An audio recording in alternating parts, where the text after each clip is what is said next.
تباہی، سیج، انشے سیریل، 24واں انشا، شارق علی۔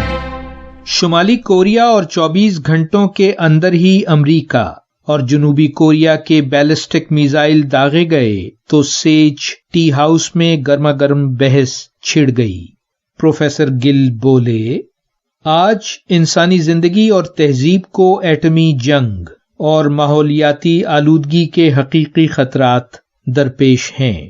غیر مستحکم ایٹمی طاقتوں مثلاً ہندوستان اور پاکستان کے درمیان سیاسی تناؤ، پوری دنیا میں بے دردی سے جنگلوں کا کٹنا، بے دریغ معدنیات کے حصول اور استعمال سے پیدا شدہ آلودگی اور نایاب جانوروں کا غیر قانونی شکار جیسی لاپرواہ طرز زندگی زمینی حیات اور تہذیبی ارتقاء کی تباہی کا سبب بن سکتی ہے۔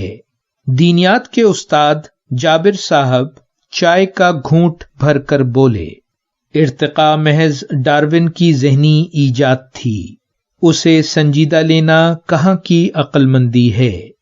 پروفیسر گل نے کہا، ارتقاء حقیقی مشاہدات پر مبنی سائنسی فکر کا نام ہے۔ اگر ہم 100 سالہ پرانی کار دیکھیں اور پھر موجودہ کار کے ماڈل تک پہنچتے دیگر ماڈلوں کی جھلکیاں بھی، تو 100 سالہ موٹر انجینئرنگ کے ارتقاء کی حقیقت کو بآسانی تسلیم کر لیں گے۔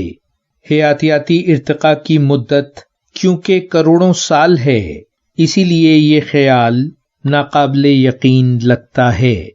1859 میں ڈارون نے جو مقالہ پیش کیا تھا، سائنسدان اس کی حمایت میں بہت سے شواہد ڈھونڈ چکے ہیں۔ قدرتی انتخاب حیات کی ان قسموں کی حمایت کرتا ہے جو حالات کے مطابق خود کو ڈھال سکیں۔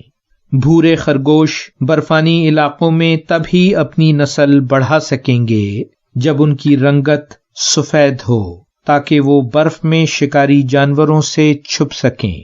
رفتہ رفتہ سرد علاقوں کے تمام خرگوش سفید ہو جائیں تو یہ حالات سے سازگاری کی جیت اور حیاتیاتی ارتقاء کہلائے گا۔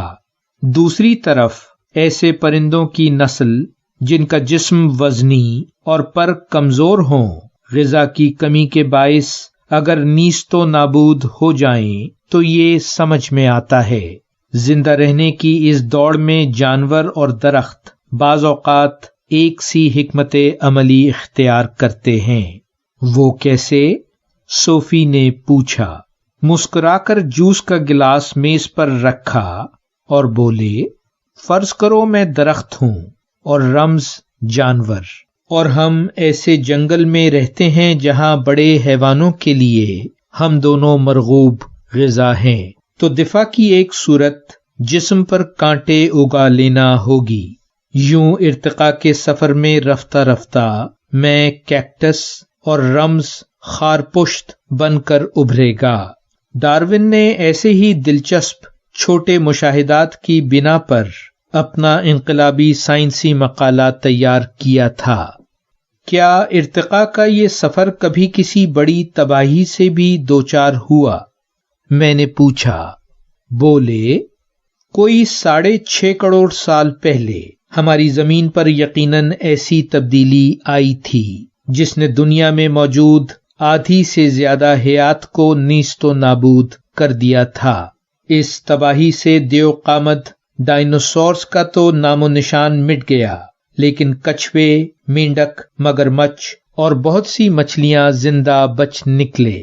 اس تباہی کی وجہ کے حوالے سے سائنسدان 2 اندازوں کو معتبر جانتے ہیں۔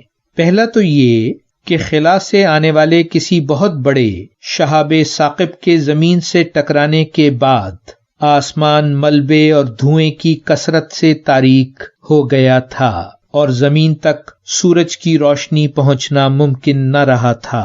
پھر گرین ہاؤس ایفیکٹ کی وجہ سے درجہ حرارت اس قدر بڑھ گیا کہ بیشتر زمینی حیات زندہ نہ رہ پائی۔ دنیا بھر میں بکھری چٹانوں کی 6.5 کروڑ سال پرانی تہ کا تجزیہ آئرائیڈیم کی کثرت رکھتا ہے۔ یہ دھات زمینی نہیں بلکہ شہاب ثاقبوں میں پائی جاتی ہے۔ دوسرا ثبوت میکسیکو کے نزدیک سمندر میں 180 کلومیٹر چوڑے اس کریٹر کی دریافت ہے جو غالباً اسی شہاب ثاقب کے ٹکرانے سے وجود میں آیا تھا۔ دوسرا تحقیقی اندازہ ایک عظیم آتش فشانی واقعے کو اس تباہی کا سبب بتاتا ہے، لیکن یہ بات بلا شبہ ہے کہ آج ہم انسان اتنے سارے ایٹمی ہتھیار رکھتے ہیں کہ اس سے بھی کہیں زیادہ تباہی کو ممکن بنا سکے۔ جاری ہے۔ ویلیو ورسٹی، شارق علی۔